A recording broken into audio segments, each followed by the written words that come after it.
Começando agora mais um Se Liga, Domingo Nostálgico, especial de domingo que te leva de volta no tempo com histórias, memórias e curiosidades que marcaram gerações. Aqui não tem notícia do dia, só boas lembranças para fechar a semana com leveza e sorrisos. Hoje a gente vai revisitar um aparelho que, nossa, colocou a música no bolso e nos ouvidos de milhões, o Walkman. Vamos lembrar como era ouvir música antes dele, como essa caixinha revolucionária surgiu, virou febre mundial, sabe? E como ela foi se transformando e por que mexe tanto com a nossa memória afetiva até hoje. Exato. É até difícil imaginar, né? Antes de 1979, ouvir música em movimento era, assim, bem complicado.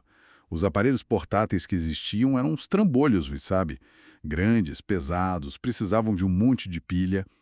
Eram mais usados por profissionais mesmo, tipo jornalistas gravando entrevistas.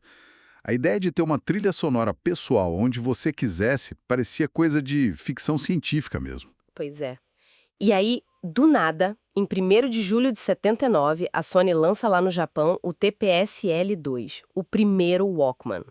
Era pequeno, pouco maior que a própria fita cassete, com som estéreo e uns fones de ouvido super leves para a época.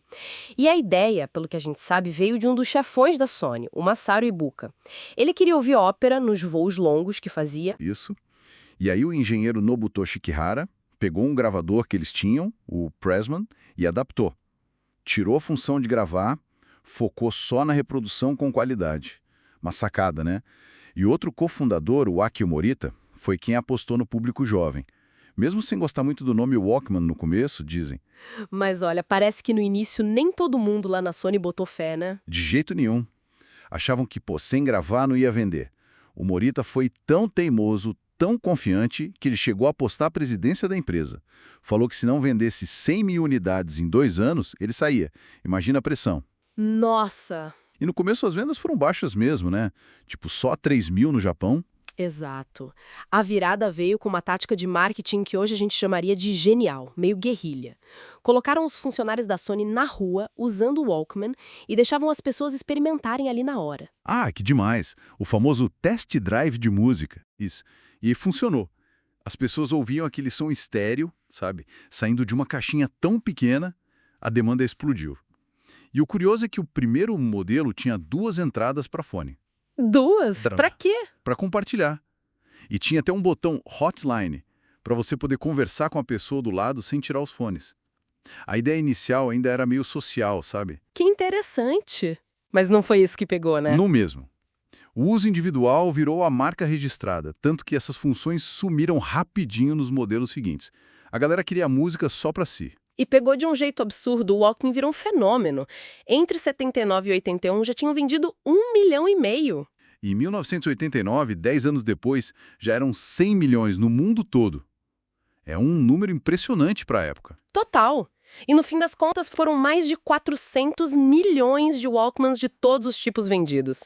Desses, 200 milhões só dos modelos de fita cassete. E ele casou perfeitamente com aquela onda de ginástica, de corrida dos anos 80, né? Todo mundo correndo de fone de ouvido.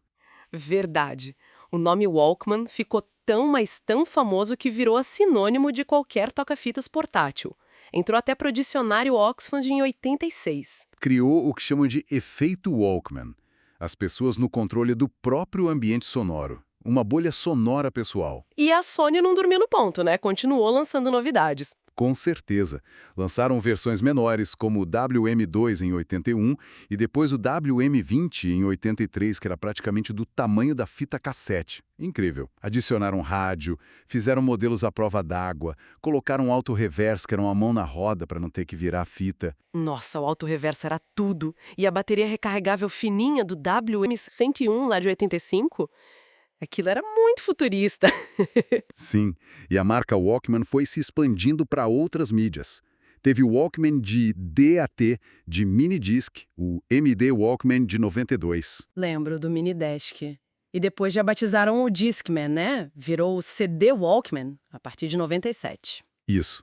E aí vieram os primeiros players digitais, os Network Walkman em 99. E até os celulares musicais da Sony Ericsson, que usavam a marca Walkman e venderam bastante também. A marca sobreviveu de várias formas, hoje ainda existe, né? Mas focada em aparelhos de áudio de alta resolução, uma coisa mais de nicho. Exato. Mas aí veio a virada do milênio, e com ela o declínio dos modelos de fita e CD. A música digital, os tocadores de MP3. Ah, sim, principalmente o iPod da Apple, né? Lançado em 2001.